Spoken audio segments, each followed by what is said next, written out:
para hacer una intervención, tenemos que partir de un diagnóstico. ¿Cuál es el diagnóstico? ¿Cuál es la situación?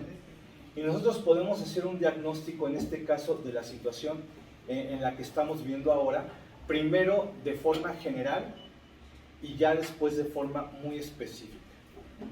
De forma general, nosotros tenemos que hablar del momento sociohistórico en el que estamos viviendo, porque estamos viviendo un momento muy importante en la historia. Estamos viviendo una época sin precedentes, una época inédita. De verdad que esta era, híjole, o sea, yo ya a veces no sé si estar muy feliz, muy orgulloso o triste por la época en la que estamos viendo, por la época en la que están naciendo nuevos seres humanos, ¿okay? Porque es una época en la que al mismo tiempo están pasando muchas cosas. Entonces, en primer lugar, como para caracterizar, como pensar en un diagnóstico, la época en la que estamos viendo, vamos a hablar más que nada, a ver, primero, ¿en qué sociedad estamos viendo? Digital. Sociedad digital. Estamos en la sociedad digital. También tiene otro nombre, la sociedad de qué? De conocimiento. Bueno, del conocimiento todavía no hemos llegado a la sociedad del conocimiento, porque esta es una sociedad ideal. O sea, de acuerdo con la UNESCO, se plantea que tendríamos que llegar a la sociedad del conocimiento, como que ese es nuestro objetivo, como que el objetivo de todos nosotros es llegar a una sociedad del conocimiento. Inclusive hay un libro de la UNESCO que se llama Hacia las sociedades de conocimiento. Pero la misma UNESCO dice, o sea, no hemos llegado a esa sociedad, principalmente porque hay brechas digitales y brechas cognitivas. O sea, todavía hay, en muchas partes del planeta, del país y del estado, nosotros podemos decir que hay mucha gente que no tiene acceso ni a las tecnologías, y es que también, desafortunadamente, esto tiene una relación de causa y efecto. Si no tienes acceso a las tecnologías, también hay una brecha digital cognitiva. Por eso, en el momento en que pudiéramos superar estas brechas, ya podríamos hablar de que ya estamos más cerca de una sociedad de conocimiento, pero por ahora no. Entonces estamos en la sociedad de la información. Eso sí, estamos en la sociedad de la información porque ahora hay más información que nunca en el mundo. Nunca había habido tanta información como ahora. Todo el mundo tenemos acceso a la información. Antes, cuando, pues yo soy de la generación X, cuando yo tenía que ir a la escuela, yo creo que aquí veo muchos centúricos y milenarios aquí. Y yo creo que ellos no saben que lo que algunos que también aquí veo de la generación X, que cuando nosotros teníamos que obtener información, teníamos que caminar y buscar una biblioteca, y luego no había con esa información en la biblioteca, teníamos que buscarla en otra, y era un gran problema obtener información. Pero ahora no sé si el problema actual sea más grande o más pequeño, porque ahora la información es tanta, entonces que ya no sabemos cuál es de verdad confiable y cuál no. De veras ya no sabemos qué es peor. Entonces, a ver, entonces estamos en la sociedad de la información. Y la carga o la tarea que tendríamos en el sector educativo es conducir a la sociedad del conocimiento. Okay. Y por otro lado también estamos en la revolución industrial, pero ¿en qué fase? La 4.0, ¿de acuerdo? La revolución industrial 1.0 más o menos, ¿en qué fue? Fue antes de la revolución francesa. Exacto, siglo XVIII. Como yendo a final, ¿no? Antes de la revolución francesa. De hecho, yo siento que está todo imbricado, ¿no? Sí. Revolución industrial. Luego en 1776, ¿qué es lo que pasa? La independencia de Estados Unidos. Luego en 1789, la Revolución Francesa. Y todo eso son antecedentes que tienen que ver mucho con nosotros, ¿eh? Porque ¿en qué ha por ejemplo, ¿qué ha pasado con la Revolución Francesa? O sea, ¿qué implicaciones trajo? ¿Ustedes creen que haya habido una relación de la Revolución Francesa con la independencia de varios países de América? Por supuesto. Fíjense, 1789 la Revolución Francesa. En México empezó la independencia, 1810 que empezó, o sea, ni siquiera, yo no sé, o sea, no podríamos decir que la Revolución Francesa, que la independencia tiene que ver con 1810. Pero bueno, en varios países también fue más o menos de forma simultánea, pero está imbricado con la Revolución Francesa.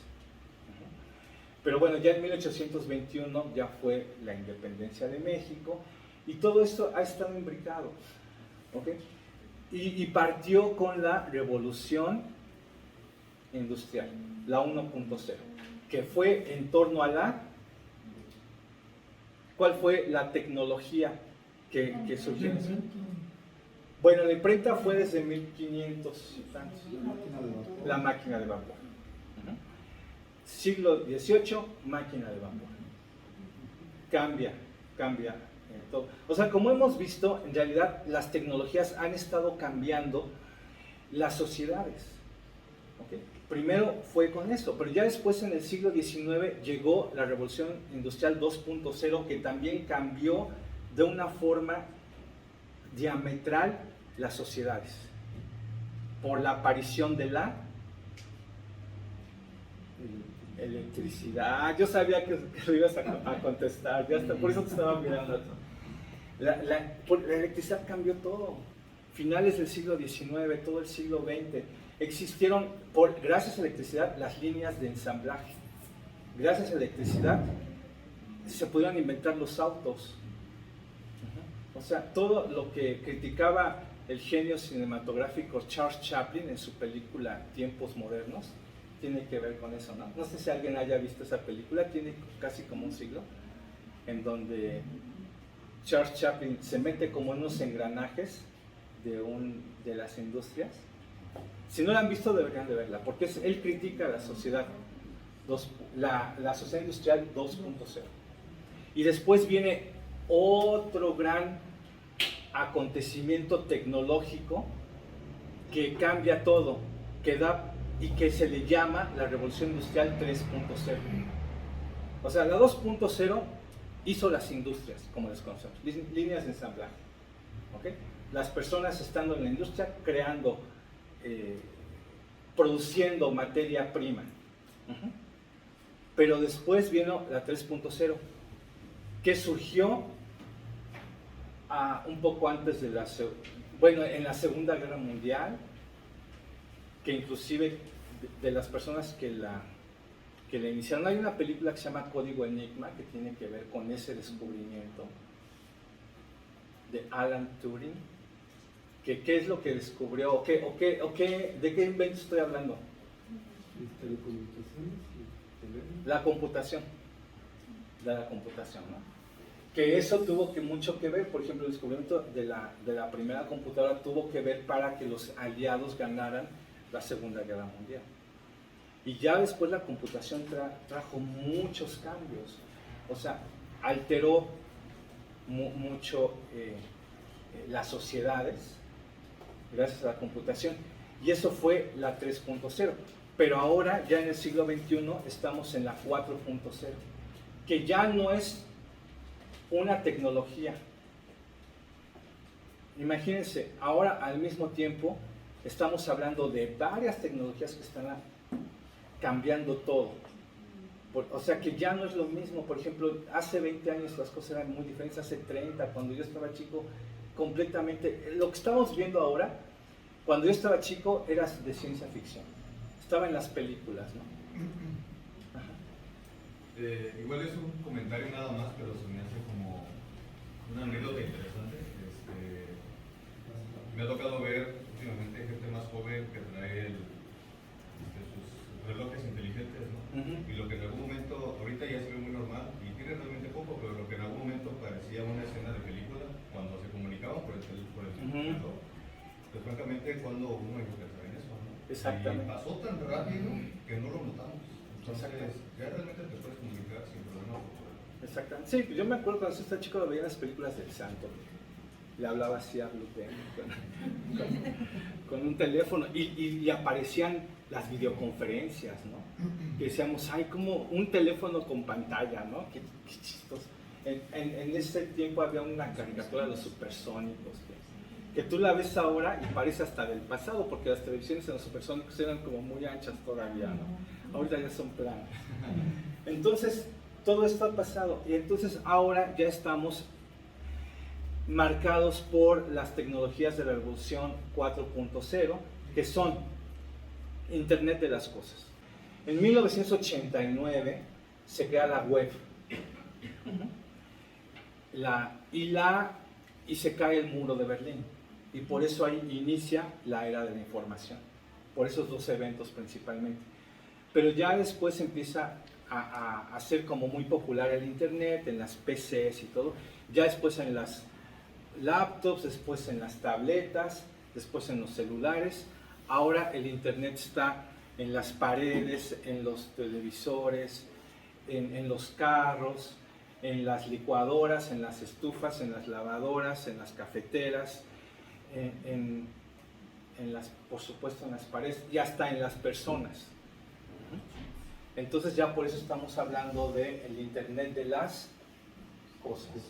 Entonces esto es lo que ya está ahora, ¿no? Y por eso también otras tecnologías que están surgiendo tienen que ver con la ciberfísica y tienen que ver con la robótica y tienen que ver con la realidad aumentada, con la realidad virtual, con el Big Data. Con el Big Data es que ahora la información, todo lo que esté pasando se va procesando, ¿de acuerdo? Por eso muchas veces la información de todos nosotros está concentrada. Imagínense, a ver, ¿de qué vive Facebook? ¿De qué vive Google? De nuestros datos. ¿Okay? Porque ellos saben todo lo que estamos haciendo los seres humanos que tenemos cuenta ahí, ¿verdad? Pues entonces ellos saben, y con eso tienen tanta información que pueden predecir cosas y que pueden generar un conocimiento de verdad increíble. Un ejemplo de cómo funciona, por ejemplo, el Big Data. No sé si ustedes conozcan esta aplicación que se llama Waze del celular. Que cuando lo que pasa es que ahí en donde yo vivo, que es una ciudad demasiado grande, demasiado caótica, que se llama la Ciudad de México, sí necesitamos mucho el Waze, porque aunque vayamos siempre a un mismo lugar, como que el tráfico te lo hace complicado, ¿no? Entonces tenemos que decir, a ver, voy a trabajar, le pones en el Waze, le pones la dirección a donde quieres ir y el Waze te dice por dónde irte, dónde hay menos tráfico, por dónde debes pasar, por dónde no. ¿Sí la conocen o no? Google Maps, por ejemplo, ¿qué es lo que hace Waze? Obtiene toda la información de todos los autos del mundo y te va diciendo dónde hay tráfico, dónde tienes que irte, y así ya te ayuda a llegar de la mejor forma a tu destino. Ese es el Big Data. Entonces, pues ya la robótica,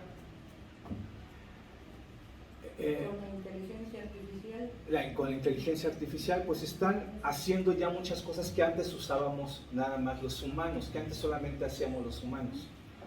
Por ejemplo, aquí no han podido hacer todavía en México bien lo que están haciendo en Estados Unidos y en otros países, por ejemplo, con los supers, como en Walmart, ¿no? Pero en Estados Unidos a mí me ha pasado, por ejemplo, que vas y ya no hay nadie en las tiendas atendiendo. O sea, bueno, aquí, pero es que aquí todavía a la gente le cuesta trabajo. Ah, sí. Ajá, o sea, todavía están... Sí, estamos en el... Sí, o sea, por ejemplo, aquí está el Walmart y luego la gente que no sabe cómo y tiene que haber... No.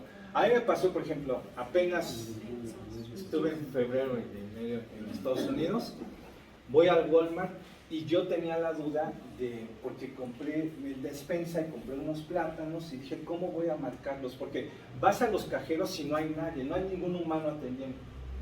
Entonces yo decía, tengo que preguntarle a alguien, pero se hace eso, yo no sabía que se pesaban ahí. O sea, ahí sí yo un poquito ignorante en eso, no sabía, y yo decía, a ver si le puedo preguntar a una señorita cajera o a alguien que trabaje acá, no encontré. Ya le pregunté a otra persona cómo pesaba los plátanos, ya me dijo, pero no había ningún humano. Y ya salí porque tenía que hacer un duplicado de una llave. Obviamente pues ya no hay cerrajeros, nada más hay una máquina en la que pones la llave y te saca la llave, ¿no? Y después me tocó ir a un restaurante y ya no había meseros, ni nadie. Llegas ahí, está la maquinita. How many people? 3 people. Smoking or no smoking table? Smoking. Y ya te sientas y está la mesa, y aquí está una banda, y aquí está el menú, y tú le teclas lo que tú quieres, te cobran, y por la banda te llegan los alimentos, te los sirves y todo. Y de repente dices, pues no tengo que pagar propina. Está bien. Pero también los alimentos son hechos por robots. O sea, ya. De hecho, ya estoy seguro que ustedes en su casa tienen que freidoras y que algunas cosas que ya hacen, no sé. Entonces, ¿qué es lo que pasa? Y bueno, voy a la gasolinera y tampoco hay quien me atienda en Estados Unidos, ¿no? O sea, y si voy al drive-thru, pues me contesta una persona que está en la India, pero atendiendo ahí en el drive-thru. Entonces sí, a ver qué es lo que está pasando, que ya los robots están haciendo cosas que antes solamente hacíamos los humanos. O sea, eso ya es realidad. En primer lugar, esto en Japón desde hace mucho tiempo se hace. Hay hoteles en donde no hay humanos. Ya está en Estados Unidos, ya está en Europa, ya está en otros lugares. Viene para México. En México ha habido resistencia porque, pues afortunadamente todavía vas a la gasolinera y en México hay gente que te atienda. O vas al Walmart y como la gente todavía no ha podido ser tan buena para pasarlo, todavía hay gente, ¿no? Pero ya no. Por ejemplo, en Singapur, en una de las empresas más importantes del mundo que se llama Amazon, ya no hay personal humano que atienda los almacenes. O sea, las cosas llegan, las reciben robots, las guardan y las salidas también las hacen los robots. O sea, hay muchas cosas que hacen los humanos. Ahora, a ver, ahora sí yo les quiero decir, hay un libro, por ejemplo, que se llama Superintelligence, tiene ya la versión en español, Superinteligencia, que hizo Nick Bostrom. Nick Bostrom es el que fue director o es director del Instituto para el Futuro de la Humanidad de la Universidad de Oxford, en Inglaterra. Ese instituto se creó para ir viendo qué es lo que va a pasar en el futuro. En Inglaterra se creó y están viendo para dónde debe ir la humanidad. Y entonces en este libro que él saca de las investigaciones que hacen, hay una lista de trabajos que ya no van a existir y que ya no están existiendo. Entonces, por ejemplo, pone lista de trabajos que no van a existir. Obviamente meseros, cocineros, choferes, por ejemplo, ya son trabajos que ya no van a existir, de ventas, de limpieza, por ejemplo, cajeros de banco, por ejemplo, operadores telefónicos. De hecho, ya estamos viendo que ya ni están existiendo. No sé si les ha tocado que hablan a un teléfono y nada más les contestan grabadoras. Y pulsa uno si esto, y pulsa otro. Y luego lo que tú quieres ni está en las opciones. Y entonces, como no está la opción, hasta te dicen, gracias, y te cuelgan. Entonces, pues son cosas que están cambiando. Entonces, a ver, en el diagnóstico que estamos viendo, esto es lo que pasa con este mundo. Va a haber menos trabajos. O sea, estamos con estas tecnologías. Eso es en el aspecto de las tecnologías, ¿no? Ya no se necesitan tantos humanos, ya no se necesitan. Antes, en la sociedad industrial se necesitaban muchos seres humanos para trabajar en las líneas de ensamblaje. En la sociedad agrícola, claro que necesitaban mucha gente, o sea, tenían que tener muchos hijos para que se pusieran allá a sembrar la tierra y ararla y todo. pero ahora ya no se necesita. Y entonces ahora, por ejemplo, ya desde el aspecto político, desde el siglo pasado, desde la Agenda 2030, con 198 países, acordaron realizar en el 2015 la Agenda 2030. La Agenda 2030, que es decir, a ver, lo que todos esos países nos comprometemos a hacer, ¿para qué? ¿Cuál es una de sus principales preocupaciones? Esa es la parte bonita, sustentabilidad, medio ambiente, quitar la pobreza, dice cosas muy bonitas. ¿Perdón? La educación. Tienen cosas muy bonitas, pero ¿qué subyace? Que hay que detener el crecimiento de la población. Planificación familiar. En la Agenda 2030 aparece muy reiteradamente, planificación familiar. Y hay que meter en la cabeza de los jóvenes que con esta justificación de planificación familiar, que es mejor ya ir deteniendo el crecimiento. Esa es una de las metas, está ahí, ¿de acuerdo? Y se dan cursos y hay todo un aparato de información, porque eso dice la UNESCO la ONU. Los 198 países que están ahí, incluido México, tienen que obedecer. Y los planes y programas de estudio, por ejemplo, el último que salió apenas en México, viene prácticamente copiado y pegado lo de la Agenda 2030. Y en todos los demás países.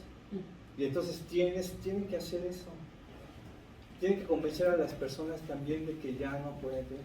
No se le va a hacer como en China, que era prohibido tener niños, no, pero simplemente convenciendo a la gente, de diferentes formas, como quiera que se les convence.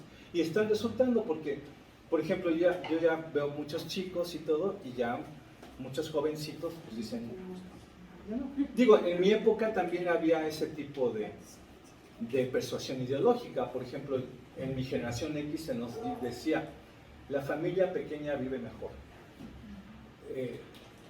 ¿Cómo dicen?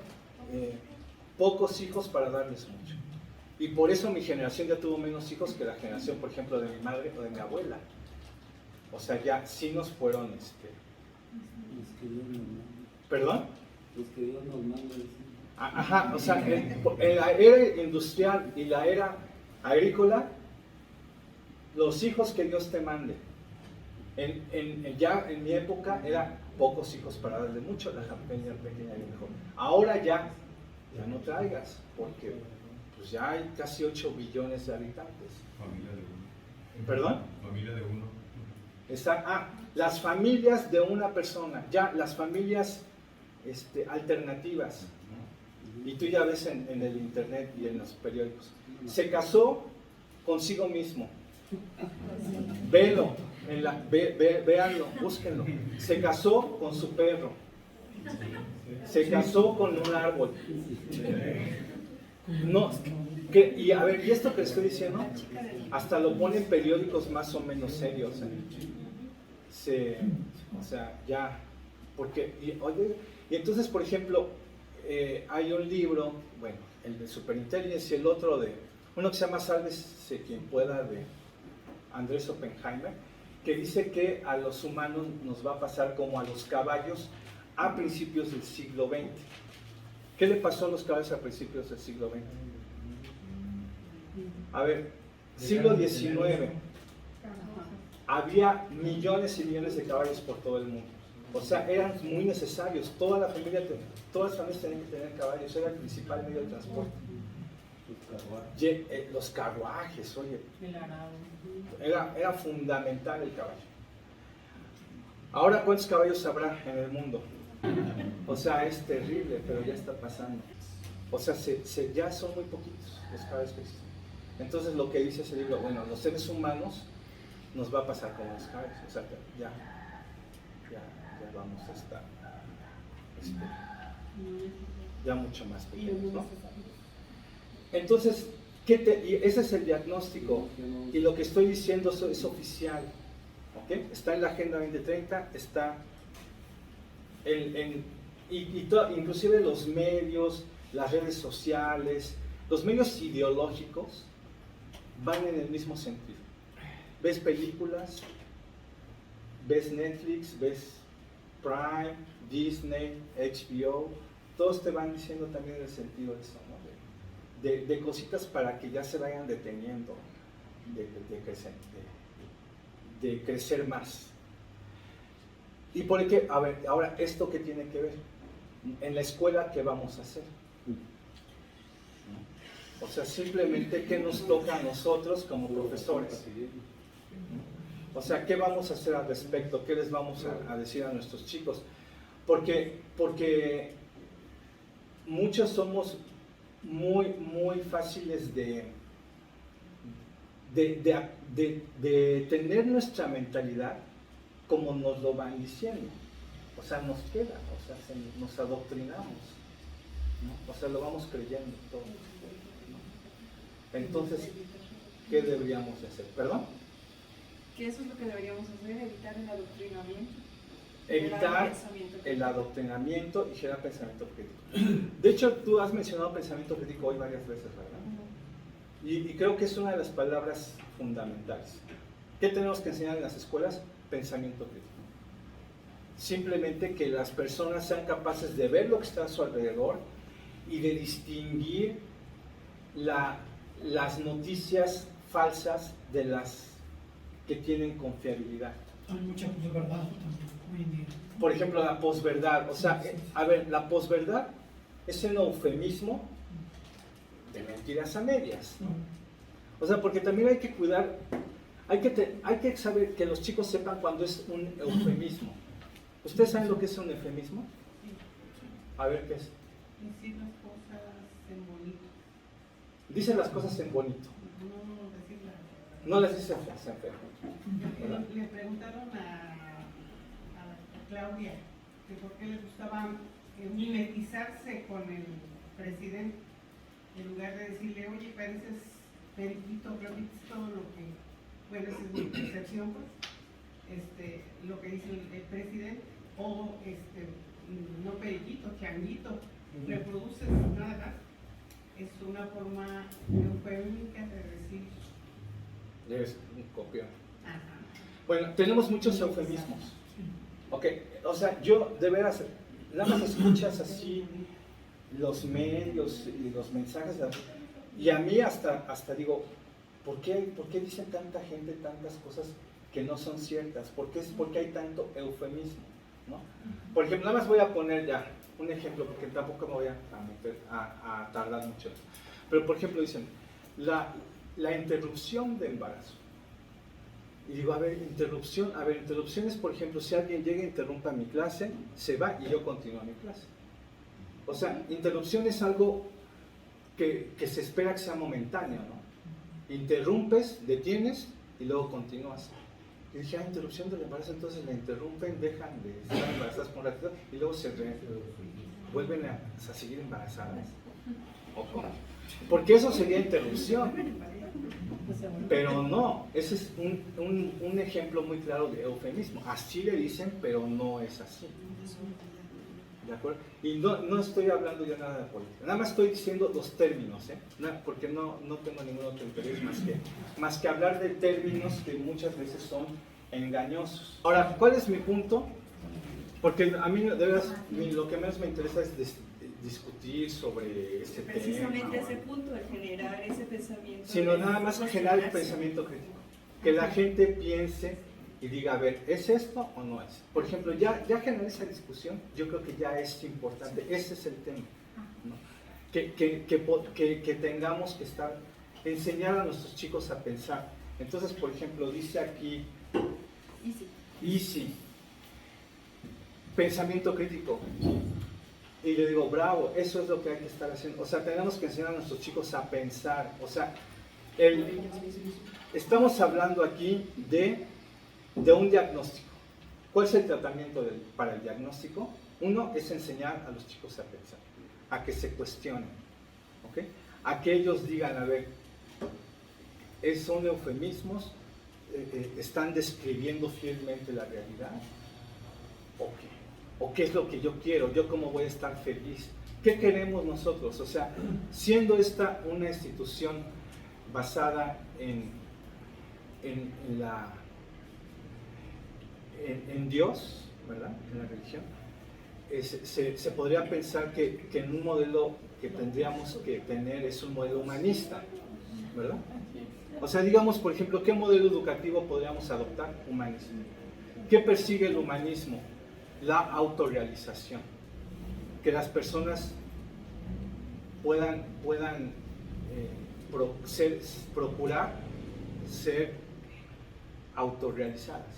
Eso es lo que... Entonces, para su autorrealización, queremos que ellos sepan lo que quieren, alcancen sus anhelos, sus sueños, sean felices, y para ello es importante ser libres y poder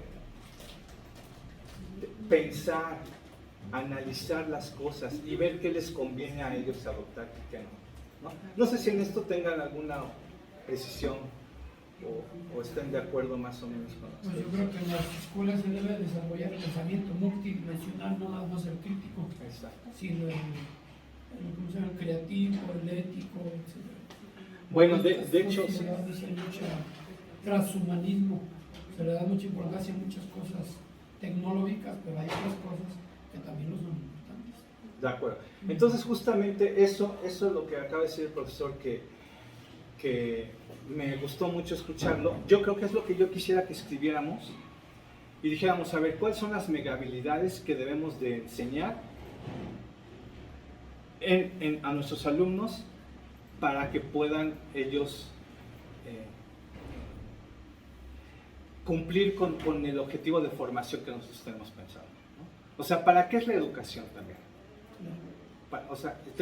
O sea, una pregunta que tenemos que hacer, a ver, ¿tenemos nosotros la obligación de ayudar a sus alumnos a su autorrealización, sí o no? Sí. Ok, pero a lo mejor podríamos decir, oye, pero desde mi materia no, pues yo enseño esta materia, yo que no tengo nada que ver. ¿Alguien podría decir eso? No. Todos tendríamos que decir, a ver, porque por eso el tratamiento es, a ver, el diagnóstico ya lo comentamos.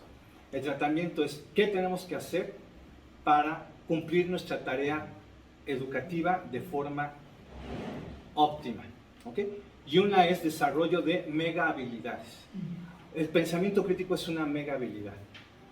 El pensamiento, por ejemplo, podríamos hablar del pensamiento científico, del pensamiento heurístico, pensamiento holístico, o complejo. Pensamiento complejo. Entonces, por eso yo quisiera que escribiéramos así como en una lluvia de ideas, las megahabilidades que deberíamos enseñar a nuestros alumnos. ¿Okay? Que yo retomaría lo que está diciendo aquí el profesor. También hay un librito de Gardner, de las inteligencias múltiples, está el otro de las 5 mentes del futuro. Está, por ejemplo, la mente sintética. Ante tanta información, pues yo tengo que desarrollar precisamente esa habilidad. Esto sí me sirve, esto no me sirve. Porque la gran mayoría, yo lo que he visto de muchos estudiantes de licenciatura, ese arriba, como que lo primero que ven ahí en el internet es lo que cortan y pegan. Entonces, como que hay que darles esa parte. Exactamente. Las 5 mentes del futuro. Exactamente. Entonces, habilidades superiores de pensamiento. Todo esto, eso lo tenemos que poner ahí, en las megahabilidades. ¿De acuerdo? Ahora, ¿qué más habría que enseñarles? ¿Qué más? Juicio ético. Por ejemplo, ética, juicio ético, por supuesto, ¿no? Los valores, porque también es una realidad, por ejemplo, que los valores que tenía mi abuelita y los que están ahora ya muchas veces han cambiado, ¿no? ¿Y saben cuál es el problema de los valores? Que aunque la gente piense diferente, los valores siguen ahí, son inamovibles, son principios. Y uno podrá no hacerlos, pero entonces de todos modos va a tener una consecuencia. O sea, es como decir, yo no creo en la gravedad. Yo no creo en la gravedad. Pues no importa si no lo creo. O sea, la gravedad te va a jalar y te va. Entonces, por eso es importante que conozcan los principios y los valores, porque no importa si creen o no, van a tener consecuencia imbricada a ellos, ¿no? Yo creo que también un tema es el autoconocimiento. Eso es básico, porque saber quién soy, qué cualidades tengo, qué sí puedo, qué no puedo, para no frustrarme y sentirme mal. Bueno, eso yo lo pondría así como muy grande, ¿no? O sea, ustedes, a ver, en este momento estamos haciendo la lista, ¿verdad? De mega habilidades, ¿verdad? Yo ya veo que algunos están escribiendo, algunos, ¿no? Pero a ver, el autoconocimiento, imagínense, esto tiene que ver también con autorregulación, tiene que ver con Sí. metacognición, Sí, sí. con aprendizaje autorregulado, porque la educación está tomando esto que dice el profesor, ¿no? De autoconocimiento, de que tú sepas describirte a ti mismo. Ujú. Por ejemplo, en la educación, autoconocimiento es saber, aprendiste algo. ¿Por qué sabes lo que sabes? ¿Y por qué crees lo que crees? ¿Y por qué piensas lo que piensas? Ujú. Por ejemplo, no sé si a alguien le gusta el fútbol aquí. ¿A quién le vas? Al Morelia. ¿Por qué? Pues es el equipo con el que siempre he crecido y a lo mejor está muy arraigado, pero formo parte de mi infancia, de mi crecimiento personal. ¿Es el mejor equipo que existe? No. Ah. Fíjense cómo en este caso lo que dijo ella